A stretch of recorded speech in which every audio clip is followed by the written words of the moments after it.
봅시다. 세례 요한의 죽음. 세례 요한의 죽음. 우리 인생은 한 번 살고 누구나 죽습니다. 그러나 어떻게 죽느냐 굉장히 중요한 것 같습니다. 그래서 오래 사는 게 답이냐 짧게 사는 게 답이냐. 우리는 참 오래 살기를 원하죠. 또 오래 살아야 되고요. 근데 성경적인 가치관은 오래 사는 것만은 답을 얘기하고 있지 않은 것 같아요. 왜? 예수님이 오래 살면 이 땅에 1000년, 2000년 사셔야 되잖아요. 예수님은 사실 수 있는 영원하신 분이지 하나님이신데 딱 33년 30살에 침례받고 사역을 시작하여 딱 3년 반 정도 4년 못했죠. 3년 반 정도 사역 딱 하시고 천국 가셨어요. 또 세례 요한 역시도 얼마나 짧은 생애를 사셨어요. 예수님이 인도하시고 당신은 죽고 말죠. 이렇게 오래 사는 것만은 답은 아니다. 이 땅에 주님이 주신 사명이 있다. 이 마이크는 소리를 잘 내서 우리에게 전달을 잘하는 것이 목적이다. 전달 잘하면 뜯어 고치든지 고쳐도 안 되면 쓰레기통에 버려야죠. 모든 게 그렇잖아요. 여러분의 집에 있는 가구들도 텔레비전들도 집에 장식해 있는 모든 싱크대나 모든 것 냉장고들도 장소만 차지하면 필요 없죠. 고장나면 수리해야죠. 그리고 수리해도 안 되면 뭐예요? 쓰레기통에 가야죠. 만물 이 모든 것들도 하물며 가치와 의미 있어 존재하는 것 아니겠습니까? 우리 인생은 어떻겠냐 이거예요. 그냥 멍하니 이 세상에 태어났다가 사라지는 것이 인생이냐? 아니라는 거죠. 하나님이 주신 사명이 있다는 거죠. 사명을 다하면 사실 세례 요한은 사명을 다하고 죽은 거죠. 어제 뉴스를 보니까 참 안타까운 소식들이 있어서 너무나 마음이 먹먹했습니다. 만나주지 않는다고 칼을 가지고 와서 관계했던 여인을 죽이고 또 부모를 죽이고 죽이는 일이 많습니다. 사람이 사람을 어떻게 죽이냐. 가장 극악무도한 것이 사람을 죽이는 것입니다. 근데 그 죽이는 살인의 사건이 언제 있냐. 창세기에 있습니다. 1장 2장은 무공의 장이에요. 1장 2장은 완전히 영원히 사는 존재입니다. 무공해. 3장에 와서 죄가 들어옵니다.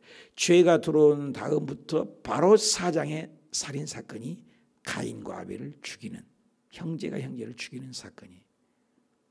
그리고 창세기에 나타나는 것이 동성애가 있습니다. 지금 동성애가 얼마나 대단합니까? 이 모든 죄의 씨앗은 처음이나 나중이나 똑같은 죄가 반복된 것입니다. 그래 우리 인생에게 왜 죽음이 왔냐? 그것은 간단해요. 죄의 결과입니다. 죄의 결과. 죄를 해결하는 분은 우리 주 예수님밖에 없죠. 그래서 예수님이 이 땅에 오셔서는 끊임없이 죄의 문제의 해결을 얘기합니다. 그런데 하나님의 자녀들 무리들은 끊임없이 이 땅의 것을 정치적인 메시아, 경제적인 메시아, 그걸 원하는 것입니다. 혹여나 우리가 예수 그리스도를 믿으면서 땅의 것만 요구하고 있지는 않은가. 하나님 나라, 너희가 먼저 그의 나라와 그의 의를 구하면, 이 부절입니다. 구하면 조건절이에요. 그래야만 이 모든 것을, 이 모든 것 안에 우리 소원 있잖아요. 이 모든 것을 너에게 더해 주시리라. 오늘 세례 요한의 죽음을 보면은 14절에 우리 볼까요? 이에 예수의 이름이 드러난지라. 예수님의 이름이 가는 곳마다 병든 자가 치유받고 어저께도 수많은 능력들이 막 나타나고 예수님이 제자들을 통해서 사명을 주면 능력도 준다. 나는 못해요 하지 말아야겠어요. 주님은 사명을 주시면 능력도 준다. 예수님의 제자들에게 귀신 쫓는 능력, 병 고치는 능력 주시면서 나가서 복음을 전하라겠지. 전대나 여행 가방 하나도 가지지 말라. 내가 한다. 네가 하냐? 내가 한다. 너는 도구다. 순종만 해라. 그걸 배웠죠. 그 예수 이름이 드러났다 그 말이에요. 정말로 주의 말씀대로 순종했더니 막 하는 건 막 기사와 이적이 나타나더라. 그래서 헤롯이 이 말을 듣고 헤롯이라는 사람 듣고 이는 세리 요한이 죽은 자 가운데 살아났도다. 그러므로 이런 능력이 그 속에서 일어나느니라. 이런 능력이 어딨냐? 세리 요한을 죽었다는 얘기를 뭔지 알죠? 진리는 드러납니다. 빛은 드러납니다. 감추어도 드러납니다. 말하지 않아도 드러납니다. 그래서 성경에는 귀 속에서 하는 말도 나중에는 다 드러나리라. 히브리서 14장 12절에 하나님 말씀은 살았고 능력이 있는데 좌우의 날선 어떤 검보다도 이리하여 너의 혼과 영과 및 관절과 골수를 찔러 쪼개기까지 하니 또 마음의 뜻과 생각을 감찰하시니라. 그리고 벌거벗은 것 같이 드러나리라. 15절 어떤 이는 그가 엘리야다. 예수 그리스도를 통해서 수많은 역사가 일어나니까 구약의 엘리야가 얼마나 능력을 많이 행했잖아요. 비가 안 오게도 하고 비가 오게도 하고 뭐 병든 자를 낫고 죽은 자를 살리고. 엘리야가 나왔다. 어떤 선지자 중에 하나다. 또 옛 선지자 중에 하나와 같다. 선지자 중에 하나다. 16절 헤롯은 이 말을 듣고 다르게 생각하죠. 구약에다. 헤롯은 듣고 내가 목벤 요한이 살았다. 도둑이 재발제된다. 헤롯은 누구요? 요한을 죽였습니다. 그러니까 헤롯은 굉장히 쫄았죠. 그렇죠? 복음을 써면 인본주의는 드러납니다. 잠언에 보면은 의인은 사자같이 담대하리라. 여러분 죄가 없으면 떳떳하죠. 담대하죠. 죄가 있으면 두려운 겁니다. 두려움이 왜 옵니까? 인생은 죄 때문에 두려웁니다. 아담과 하와가 두려움이 없었어요. 할렐루야. 에덴 동산은 기쁨이잖아요. 영원한 만족이잖아요. 그러나 하와를 꼬드기를 받아서 뱀의 유혹을 받아 선악을 알게 남을 범하고 먹자마자 하나님 말씀을 위배하자마자 죄의 결과는 뭐예요? 두려워하였습니다. 하나님이 동산 서늘한 곳에 걸리면서 아담아 어디냐고. 아담을 어디 있는지 왜 모르겠어요. 하나님이 다 알죠. 회개할 기회를 주신 하나님. 나는 두려워하여 숨었나이다. 왜 두려워하여 숨었느냐? 당신이 주신 변명을 하는 거죠. 하와가 먹으라고 해서 당신이 하나님 말을 끌어들인 거예요. 하와는 왜 선악을 하게 남았다? 뱀이 꼬드겨서 그랬습니다. 전가를 시키는 거예요. 가장 하나님이 쓰는 것은 변명하는 겁니다. 내가 잘못했습니다. 갈릴리 지역 분봉왕으로 곤자에 앉아있는 그 위치가 얼마나 대단한데 이것이 죽음이 어떻게 해요? 목뺀 것을 그가 살아났다 해서 듣고 두려워한다. 자신의 죄. 말하지 않아도 인생은 두려움이 오는 거죠. 세례 요한은 흠없이 거룩하니 이 얘기를 당당하게 죽음 앞에서도 얘기하죠. 두려움이 임하면은 반드시 죄악이 드러나는 것이죠. 나는 죄 짓고 깨달음이 있는가? 두려움이 있는가? 그리고 무딘가? 이것이 죄의 영성입니다. 그래서 거룩한 사람일수록 하나님이 좋아하는 쪽을 많이 가는 거예요. 우리 자신이 가장 알 수 있는 것은 내가 자꾸 세속화되고 세상이 좋으면 하나님과 멀어진 겁니다. 우리가 육신도 밥을 먹지 않으면 배가 고프듯이 말씀 먹고 싶고 예배 드리고 싶고 기도하고 싶고 이거 영의 사람입니다. 배고픈 거예요. 의에 줄인다고 그랬잖아요. 의에 줄인 자가 복이 있다는 거예요. 근데 세상이 좋고 기도 안 해도 괜찮고 말씀 안 봐도 괜찮고 새벽 예배 안 드려도 괜찮고 괜찮은 것은 그건 영의 사람이 아니에요. 영적인 것이 목마른 것, 이것은 하나님의 사람이죠. 그리스도의 영이 우리 가운데 있다는 거예요. 그리스도의 영이 있으면 하나님 쪽에 세상의 가치관이 없어져요. 기준이 하나님이 기준이기 때문에. 그래서 구별된 삶을 사는 거죠. 거룩은 구별 아닙니까? 구별. 가장. 그래서 예수 믿는 사람의 특징은 예수 하늘나라를 보고 온 바울은 보십시오. 그렇게 이 세상이 좋고 명예가 좋고 나름대로 가말리아의 문화생이고 베냐민의 집하고 얼마나 자랑할 게 많습니까? 스펙 자랑하고 대학 자랑하고 랍비 선생님 자랑하고 자기 공부 자랑하고 가문 자랑하고 그런데 천국을 갔다 와서는 이 세상 것을 탁 다물어 버리고 세상 모든 것은 배설물이다. 배설물. 배설물처럼 우리 몸에 가지고 있는 게 얼마나 겉보기에는 화려하지만 뒤로 나올 때는 얼마나 지저분합니까? 배설물이에요. 배설. 이 세상 모든 것은 다 그림자다는 거예요. 우유가 유통기한이 있듯이 이 세상에 유통기한이 없는 게 어디 있습니까? 다 가는 거예요. 세월의 흔적 앞에 낡은 뉴스 필름처럼 퇴색하고 변질된 것들이 이 세상의 모든 거예요. 그렇게 화려한 것 같으나 젊음도 언젠가는 나이가 들게 되면 추하게 되고, 그렇게 좋은 자동차를 사봤지만 1년 2년 타보면 중고가 되는 것이고, 아름다운 집의 장막에서 새 집에 이사간 것 같지만 1년 2년 되고 그러면 여기저기 흠집이 나게 되는 거고, 이 세상에 영원한 것이 어디가 있어요? 다 지나가요. 우리 하나님만이, 천국만이, 새하늘과 새 땅, 예수 믿는 사람만이 영원히. 그래서 천국의 특징이 뭐예요? 날로 새로워, 또 봐도 새로워, 또 주님 찬양해도 새로워, 또 찬양해도 새로워, 또 새로워. 그래서 성경에는 아침마다 새로우니 날마다 새로운 거예요. 영원히 새로워요. 그 끝은 끝이 없어요. 이 우주가 지금도 팽창된다고 그래요. 이 우주가 얼마나 큰지 몰라요. 그런 것처럼 하늘나라는 날로 새로워요. 하나님이 어떤 분이야? 날로 새로운 분입니다. 이게 천국이에요. 그래 예수 믿는 사람들은 날로 새로워요. 겉사람은 후피하나 속사람은 날로 새롭도다. 여러분, 예수 믿고 날마다 중심 속에 세상이 줄 수 없는 생수가 흘러넘치고 기쁨이 흘러넘치고 하늘나라의 감사가 넘치고, 그리고 우리가 하나님이 주신 성령의 열매로 사랑, 희락, 화평, 인내, 자비, 양선, 충성, 온유, 절제, 열매를 맺는 믿음의 일꾼이 되시길 바랍니다. 17절 볼까요? 전에 헤롯이 자기 동생의 전에 왜 헤롯이 세리와를 죽였냐, 그 이유를 설명하는 거죠. 자기 동생 빌립이 있는데 빌립이 아내 헤로디아. 그럼 몸에 처제죠. 처제를 헤로디아에게 장같은 고로 이 여자를 위하여 사람 보내어 요한을 잡아오게 가두었다. 세례 요한이 바른 말을 했습니다. 그것은 성경적이지 않습니다. 왜 동생 아내를 취합니까? 그거 잘못된 거죠.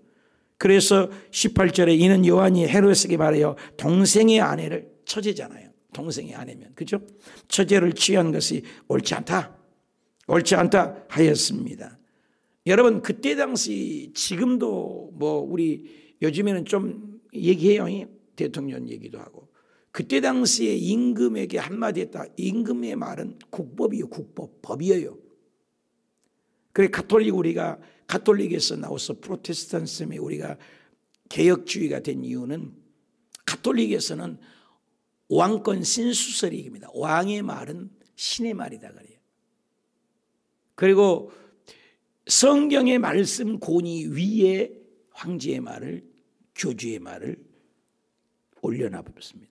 우리 기독교는 성경 절대적인 진리 안에 모든 목사의 말도, 교회의 법도, 세상의 헌법도, 그 어떤 것도 성경 권위 아래에 있습니다. 우리 기독교예요. 성경보다 위에 있는 건 없어요. 성경은 하나님의 말씀입니다. 하나님 자체로 봅니다. 성경 글자가 아니라 성경 하나님의 말씀을 그대로 믿는 거예요. 100%. 그래서 가톨릭에서는 성경보다 더 위에 둔다 이 말이야. 왕의 말을 더 높이 두고, 우리는 그렇게 할 수 없죠.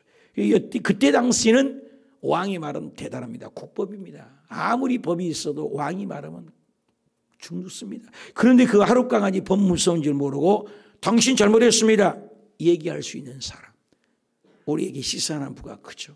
오늘 정부가 잘못되면 대형 교회나 목사님들이 얘기할 수 있어야 돼요. 잘못됐다. 저도 설교 중에 가끔 정부에 대해서 뭐 비판하는 게 아니라 잘못됐다는 얘기를 합니다. 왜 헌법에도 교회에 대한 것은, 교회에서는 밥을 먹으면 안 되고, 식당에서는 5명이 모여도, 식당 안에서는 식탁이 2개만 있어도 식사를 해도 되는데, 교회는 2만 평이 돼요, 땅이. 교회는 식당이 10,000명이 앉을 수도 있어요. 근데 1명도 밥을 먹으면 안 된대. 이런 세상 말로 욕이 나와요. 이런 법이 세상에 어디냐 이 말이에요. 여러분, 이런 얘기는 해야 돼요. 교회에서 얘기하고, 큰 교회에서 얘기하고, 민남의 사람들이 청와대에 올리고 해야 되고, 아니잖아요. 왜 교회에서 밥을 못 먹어요? 교회에서도 지키고 마스크하고 떨어져서 먹고 2명씩은 먹고 3명씩은 먹게끔 똑같이 해야 하나님의 공평한 법이지. 교회에서는 밥을 먹으면 절대로 안 된다는 거. 이런 말이 돼요, 여러분요? 아니죠. 이 얘기를 해야 돼. 이렇게 하는 분들이 있어요, 목사님들이. 세례 요한은 교과에 잘못됐다. 왕이어도 그것은 동생의 아내를 취하는 것은 성경적인 위배다. 흑암의 권세 앞에서 창궐하게 시퍼런 칼날을 갈고 있는, 칼자루를 쥐고 있는 그분에게 일신의 고통과 죽음을 감내하고 서리발처럼 서 있는 왕에게 잘못을 신앙 선언을 하는 겁니다. 양심 선언이라는 거 하잖아요. 신약에서도 베드로가 그러잖아요. 갈라디아서 1장 10절에도 내가 사람의 말을 듣는 것이 낫냐, 하나님의 말을 듣는 거냐. 내가 사람을 기쁘게 하냐, 하나님을 기쁘게 해. 사람을 기쁘게 하고 사람의 비유를 맞추게 하는 것은 난 하나님의 종이 아니다. 오늘날 많은 교회 목사님들이 회개 설교를 못합니다. 회개 설교하면 성도들이 싫어한단 말이에요. 왜 싫어해야 되냐 이 말이에요. 그거 싫어해서 회개 설교를 하지 않는다. 잘못된 거죠. 바른 말을 해야죠. 성도가 한 명도 없어도 사명을 감당해야죠. 사람 비유 맞추기 위해서 목회합니까? 내가 여러분의 비유 맞추기 위해서 목회를 해야 돼요? 아니에요. 진정 주의 종은 당신의 소신껏 목회를 하는 거예요. 성경적인 가치관이에요. 그렇잖아요. 성도는 양이래요. 목자를 따라가는 거예요. 목자를 조종하는 게 아니에요. 그건 잘못된 거예요. 지금 세례 요한은 하나님의 말씀에 권해서 바른 말에서 우리의 시사하는 바의 신앙선을 바른 말을 했다. 오늘 이런 목회자, 이런 주의 종, 이런 소신껏 하는 사람이 필요해요. 굉장히 생각하는 바가 19절 볼까요? 헤로디아가 요한을 원수로 여겨 죽이고자. 왕은 그래도 좀 양심의 가치가 있는 것 같아요. 그런데 헤로디아 그 부인은 한술 더 떠요. 원수로 여기기 위해서 죽이려고 한 것이에요.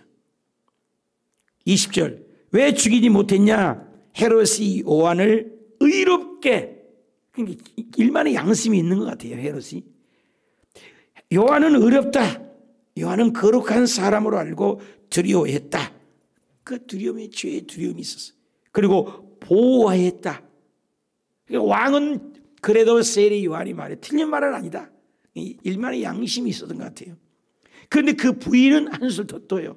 그 권자의 왕자의 맛을 보기 때문에 왕의 부인이 됐으니 또 그의 말을 들을 때 크게 번민해서 갈등을 했어. 세례 요한 죽으면 안 되는데. 그리고 달갑게 들음이라.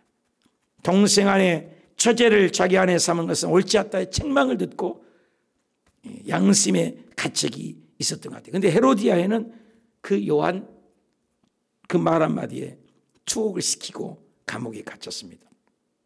오늘날 죽어서도 말을 하는 열사들이 있지 않습니까? 그런 것처럼 죄를 죄라고 책망하는 사람. 여러분 가정의 자식들에게 뭐라 합니까? 죄를 죄로 인정을 하잖아요. 왜? 영혼 사랑이기 때문에. 우리 아이들이 잘못하면 매질을 하고 채찍질을 하는데 죽으라고 때리는 부모는 어디 있겠습니까? 바르게 살으라는 영혼 사랑의 마음이죠. 나는 내가 듣고 싶은 말만 듣는 사람입니까? 듣고 회개하는 사람입니까? 나에게 심한 꾸지람을 하는 친구가 여러분 있습니까? 좋은 말만 하고 달콤한 말만 하는 친구가 있습니까? 내 주의 말씀을 나의 잘못을 책망해 주는 부모가 있습니까? 죄 중에 있습니까? 공동체가 있습니까? 나는 내 마음대로 삽니까? 말씀에 있어서 긴장하고 삽니까? 감정적으로 대합니까? 그렇죠? 21절 마침 기회가 좋은 날이 왔습니다. 마귀 사탄은 죄 지을 환경을 만들어요. 헤롯이 자기 생일에 대신들과 만조 백관 수많은 사람들이 많은 사람 초청하여 헤롯 왕의 잔치니 얼마나 기라성 같은 국책을 가지고 명성 있는 문무백관 만조 백관들이 모이지 않았겠습니까? 대신들이 천부장과 잘릴리 귀인들, 존귀한 분들, 오늘날로 치면 대단히 명성 있는 분들, 명예 있는 분들이 더불어 잔치를 했다. 왕의 말이 법, 처통, 권위가 있죠. 그런데 거기에서 이제 잔치를 벌이는데 22절, 헤로디아 딸이 친히 들어와서 춤을 춥니다. 춤을 또 기가 막히입니다. 근데 헤롯이 굉장히 감정의 기복이 심한 것 같아요. 자기 줏대가 없어요. 여자 말에 노림을 당한 거. 참 세상을 지배하는 사람은 남자다. 그 남자를 지배하는 건 여자다.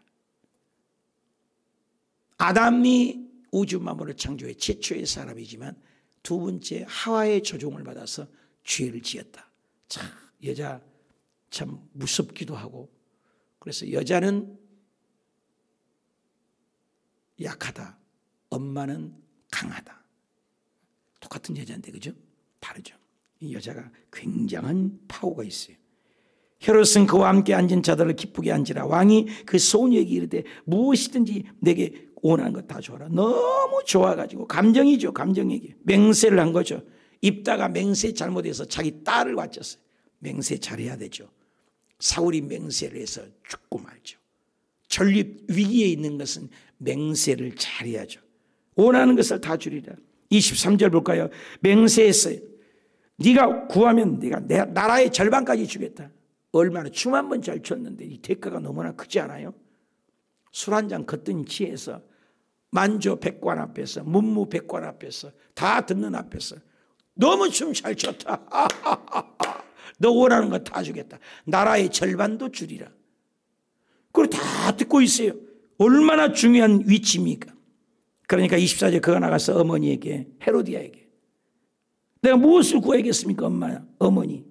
그러니까 세례 요한을 죽여버려라. 머리를 가져와라. 얼마나 무서운 말입니까? 사람을 죽이래요. 사람을 못 가지고 와서. 그걸 다 듣고 있습니다. 그러니 왕이 말 한마디를 내뱉었으니 그 말 한마디에 세례 요한이 목이 잘리는 것입니다. 말 한마디가 무서워요. 어렸을 때는 웬만한 말들이 효과가 없지만 올라갈수록, 저도 그래요. 막내둥이니까 얼마나 말버릇이 없겠습니까? 누나 둘, 형 둘 같이 살지도 않고, 누나 둘, 형 둘은 일찍이 돈 벌려고 서울로 가고, 저기 밑에 차도 안 다니고 산골짜기에서 사는데 막내니까 버릇이 없어요. 말을 막 해요. 그런 단점이 있어요. 막내니까. 그러니 주의 종 돼갖고도요, 괌에 가서 목양을 하는데 내가 담임 목사를 해봤나요? 여의도에서 부교육자니까 말도 막 하고 내 생각대로 막 하고, 이 하나님의 음성을 안 들으니까 얼마나 두드러 깨지고 박살이 나고 쫓겨다니고 어려움을 너무 많이 당했어요. 그래도 됐는가 싶더니 또 베트남에 갔는데도 성장을 이루고 교회의 건물을 짓지만 또 말의 실수. 참 저는 말의 실수가 많아요. 부족함이 많아요. 베트남의 뿐만이 또 이 어렸을 때 말 잘못한 것은 덮어지는데 내가 담임 목사가 될수록 말에 힘이 있게 되는 거예요.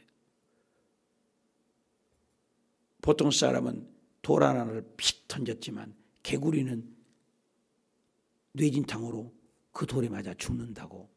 말 한마디가, 저와 여러분의 말 한마디 때문에 자식들이 일생에 한이 되는 경우도 있다는 거예요. 말이 그렇게 영향력이 있어지는 것입니다. 지금 대통령 말 한마디, 또 윤석열 그 대통령 후보자님께서 말을 했더니 대통령이 분노했다.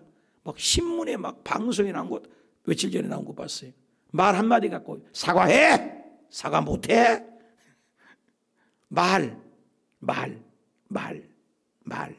너무 중요하죠. 부모의 말. 그래서 그 말을 했으니 그 맹세를 들어야 되겠죠.